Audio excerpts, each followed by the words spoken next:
आगे बढ़ते हुए ये जानिए कि कराची के इलाके सिंध लियाकताबाद अस्पताल में पहली बार गायनी डिपार्टमेंट में फिजियोथेरेपी सिस्टम मुतारिफ करवा दिया गया है, जो खवातीन की सेहतयाबी में मददगार साबित होगा।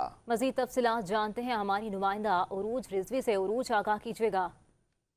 बिल्कुल, कराची की तारीख में पहली बार सिंध गवर्नमेंट हॉस्पिटल लियाकताबाद में गायनी डिपार्टमेंट में फिजियोथेरेपी सेंटर कायम कर दिया गया है। इस वक्त हमारे साथ मौजूद है सिंध हॉस्पिटल के एमएस डॉक्टर अतीकुर रहमान साहब, हम इनसे जानेंगे। सर, हमें बताइएगा, ये जो फिजियोथेरेपी सेंटर कायम कर दिया गया, ये मरीजों के लिए कितना मुफीद साबित होगा? जी, ये ख़ास तौर पे जो pre natal and post natal जो हमारे पास पेशेंट्स आती हैं फीमेल्स, ये उनके लिए फ़ायदेमंद है। जिनको प्रॉब्लम्स हो जाते हैं तो उसको फिजियोथेरेपी की ज़रूरत होती है। तो ये हमने फ़र्स्ट टाइम हिस्ट्री में ये हमारा सेंटर कायम हुआ है। जो ताउन हुआ है वो ZMT जो है उनके ताउन से ये एक NGO है, वो वर्किंग कर रही थी। पहले ऑलरेडी हमारे पास नीचे फिजियोथेरेपी का काम था। अब उन्होंने गायनी में भी ये अपना जो है वार्ड जो है शुरू किया है। गायनी वार्ड में ये अपना फिजियोथेरेपी सेंटर शुरू किया है।